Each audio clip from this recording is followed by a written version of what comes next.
Good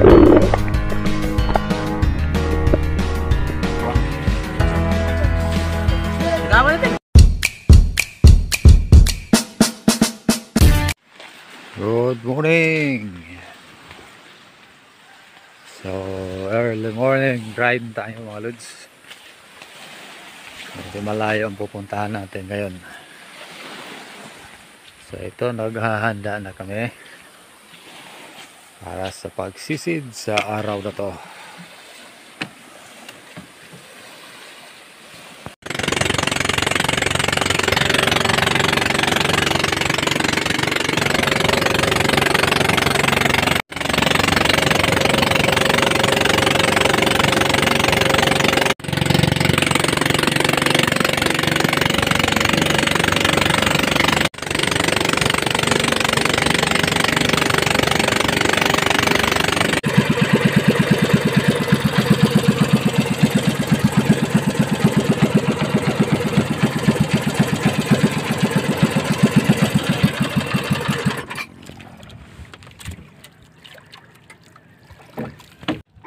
Alright mga lods, so we are here on our first spot here in San Fernando area.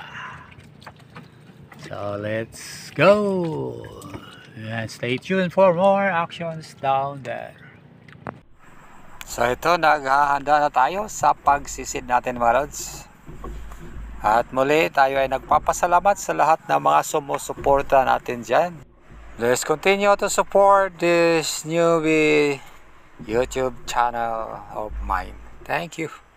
Shoutout muna sa ating kaibigan Kodays. So, salamat sa suporta bros. Keep safe always. Shoutout din RDS, si Hunter, Rowell Somiyaya bro. Shoutout. Shoutout Apo Jokay. Asa na ba ka? Dali na. Spero wannabe, Daway sa Spero, bro. Shout out sa imo.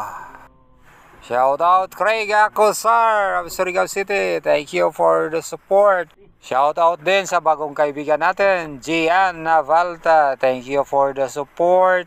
God bless. So let's go. Ayan, gamit natin ngayon ay ating 160 Robalin Carbon Railgun. So dito muna tayo sa gilid ng isang malaking bato. Sa itong old spot namin ni Project. Tingnan natin kung anong mahuhuli natin dito mga lods. Ang objective ko sa dive na ito ay isang bahura na malapit lang dito. Nasa mga 50 to 60 meters ang layo mula sa malaking bato na to.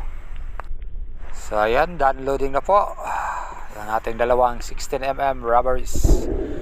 So chest loading ang gamit natin dahil walang restop ang aking shaft na spring steel. So notch type Rob Allen spring steel shaft.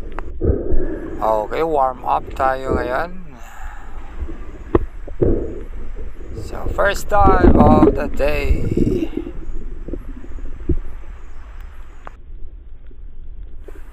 Medyo okay ang visibility ngayon sa araw na to mga lods. So we'll check dito sa gilid, baka may malaking isda.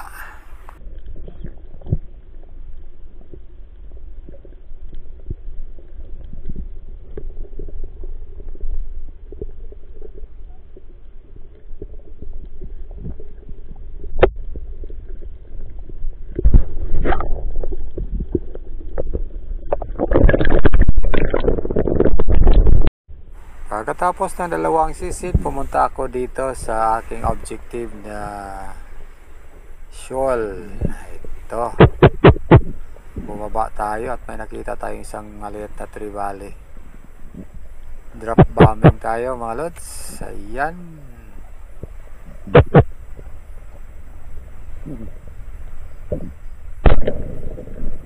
Tinamaan pero nakawala. So yan po ang unang sablay. After 3 more drops ay bumalik ako dito sa at nadatnan ko si Project na may hawak ng isang malaking mangrove red snapper. Tinuturo pa niya mayroon daw malaking lapo-lapo o grouper doon sa baba.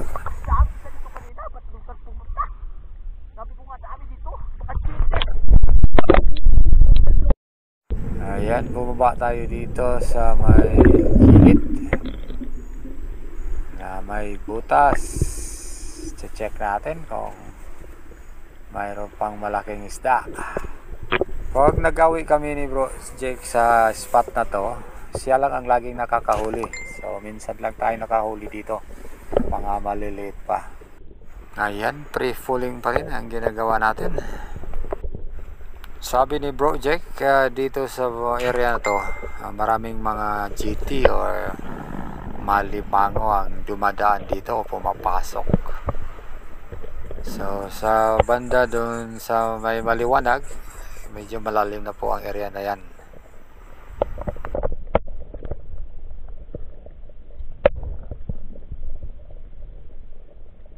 Ayan, dito muna tayo magtambay ng ilang sandali.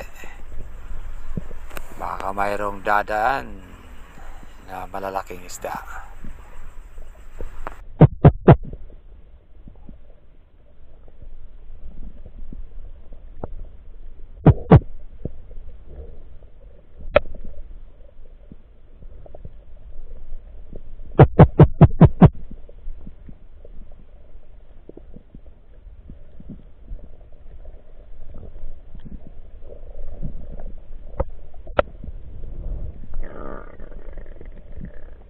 So right after pag-angat natin papunta sa ating bangka, ay umalis na kami patungo sa isang new site.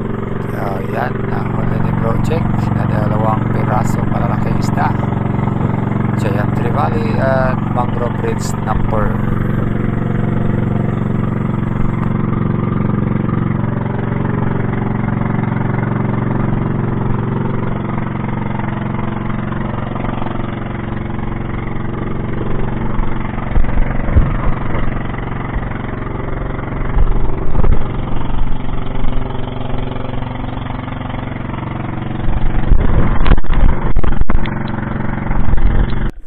Ayan, dito po tayo nag first drop sa bagong spot. So makikita natin dito may isang magandang coral formation, no, sa isang malaking bato. Ang ganda. So sinisilip natin dito, baka mayroong malaking isda. So medyo tahimik ang paligid.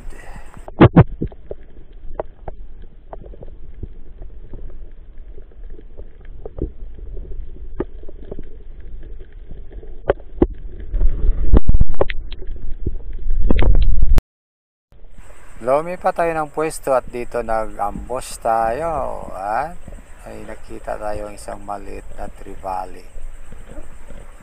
So ayan, inantay na lang muna natin, nalalapit ito.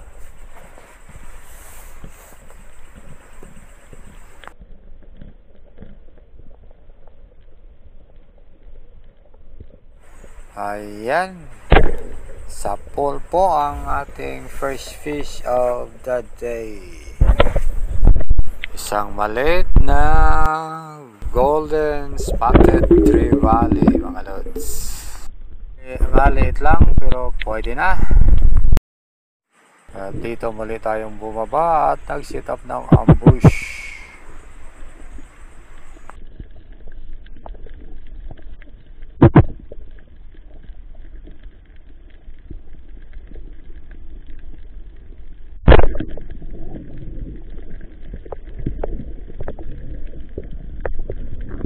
Isa na namang maliit na trevally ang ating nayari, mga lods.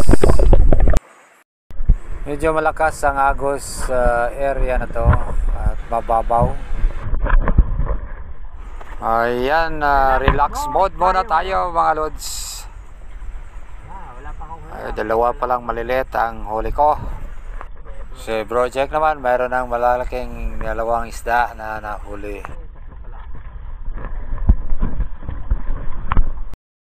After few minutes na pag-relax natin, bumaba ako sa spot na to at may nakita akong isang uri ng parrot fish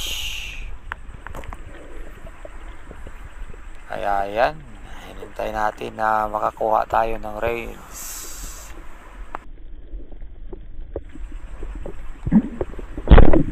Sample mga lods, kaya lang muntik na mapunit o makawala. Wasak ang balat sa tagiliran. Isa itong blue barred parrotfish.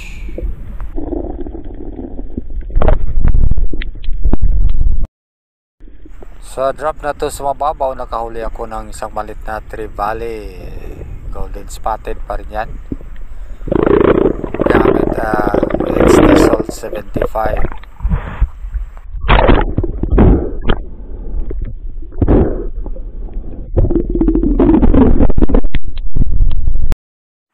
Ayan, may nahuli rin si Project na blue barred parrotfish na tinira niya gamit ang 75 cm HD salt.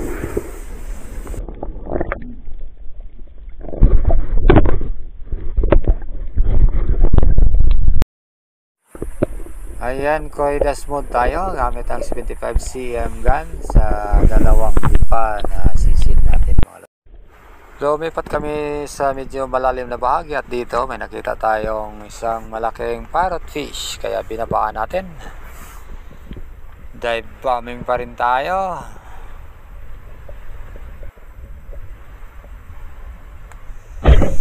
Sa pool mga lods, yari na naman.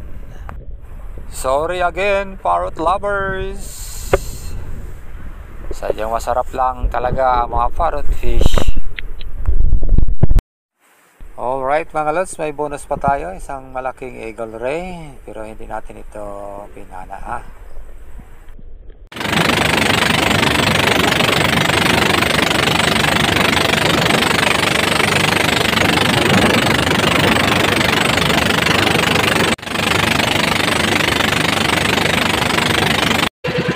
Hoy! Nakauwi din kami ng ligtas at magdiwasay. Yan lang mga lods, ang huli namin. Maliliit lang po ang huli ko. Ano ba yun? Anong damoy kuto, pinalimutan ng mama. Kuridas ang tira ko mga lods. Kuridas. Malimango ah. Ito daling gingaw oh. Ito, huli ni Project. Oh, ang laki. Wasak siya.